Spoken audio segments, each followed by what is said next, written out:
आदित्य, काल एक महत्त्वपूर्ण निर्णय शासनानं तुमच्या आंदोलनानंतर जाहीर केलेला आहे. कुणाचं यश हे मानायचं?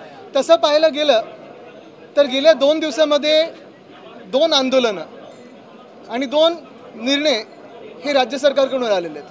पहिलं आंदोलन आमचा जो इशारा होता की 25 लाख विद्यार्थ्यांसाठी आम्ही रस्त्यावर उतरू, कारण 11वीच्या प्रवेशाचा घोळ जो घातलेला आहे ह्या शालेय शिक्षण खात्यानी आणि ऑनलाईन ॲडमिशनच्या पूर्ण जे काही आपण पाहतोय कंपनीनी, लगेचच त्यावेळी पहिली यादी लागली. त्या यादीमध्ये अजूनही घोळ आहे.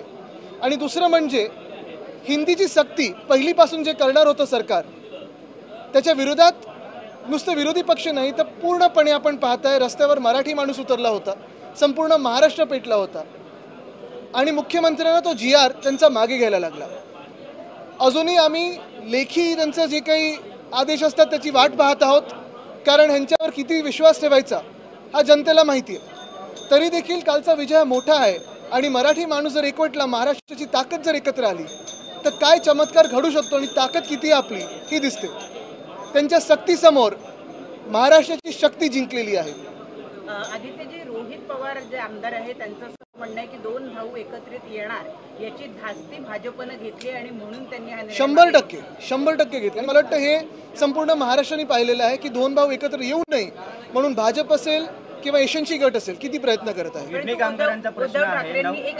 ठाकरेंनी निर्णय घेतलेला आहे की जल्लोष करणार आहे ते. आमची राज ठाकरेंनी मात्र अजून जाहीर केलेलं नाहीये की ते या सभेत सहभागी होतील अथवा नाही. तुम्ही आवाहन करा. बघा, एक महत्त्वाची गोष्ट आहे की ही जी एकजूट आहे 5 तारखेला दिसणार होती आणि तीच एकजूट दिसावी. महाराष्ट्राची ताकद काय आहे, शक्ती काय आहे ही आमची खरोखर इच्छा आहे. आणि काल आपण पाहिलं असेल जनता देखील जे सोशल मीडियावर व्यक्त होत आहे ती हेच बोलत आहे की मोर्चा असेल किंवा विजयाचा मोर्चा असेल, हे सगळ्यांनी एकत्र येऊन, अर्थात त्याच्यात बनसे देखील आहे आमच्यासोबत, त्यांनी येऊन करावा, कारण महाराष्ट्राची शक्ती ही दिल्लीला दिसली पाहिजे.